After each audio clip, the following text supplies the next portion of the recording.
જય માતાજી, સ્વાગત છે તમારું મારા મિની વ્લોગમાં।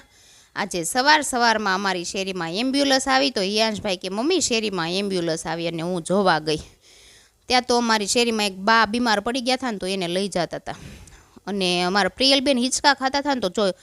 હિયાંશભાઈ કે હું તમને લાવો હિંચકા નાખું દીદી એમ, તો એ હિંચકા નાખતો હતો ને પ્રિયલને તો હિંચકા ખાવાની બહુ જ મજા આવી ગઈ। ને પછી મારે કચરા પોતા કરવાના હતા તો હું કચરું વાળીને પોતું કરતી હતી ને પોતું મારતી કબાટ પાસે પોગીને ત્યાં તો જો મને કબાટ નજરમાં આવી ગયો અને હું કામ કરતી હોય ને હું કરવા મળું ને કાંઈ મને નક્કી ન થતું હોય।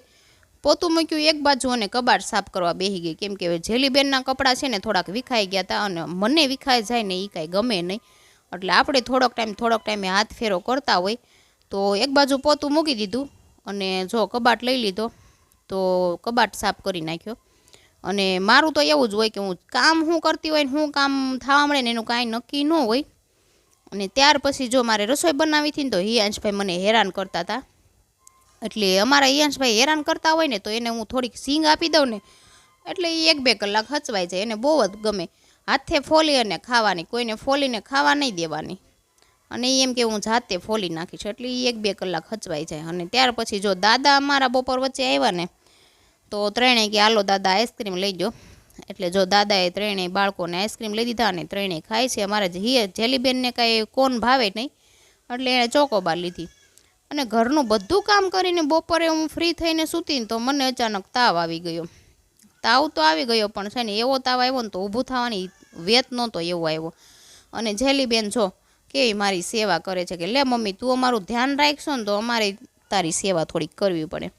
મને એણે દવા આપી, મેં દવા પી લીધી તો દવા પીધી ને પછી મને સારું લાગ્યું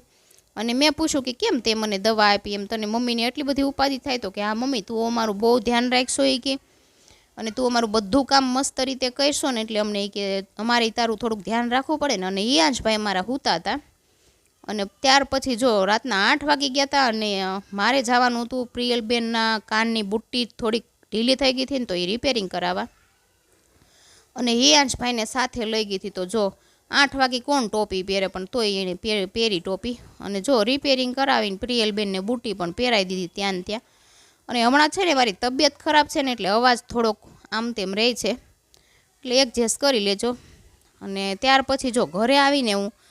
જમી અને કામ કરવાનો મારો ટાઈમ થઈ ગયો ને તો મારે ચામડી એટલી આછી છે ને તો મારી દવા હું પીતી હતી ને તો મારી ચામડીમાંથી લોહી નીકળવા માંડ્યા, એટલી આછી થઈ ગઈ છે।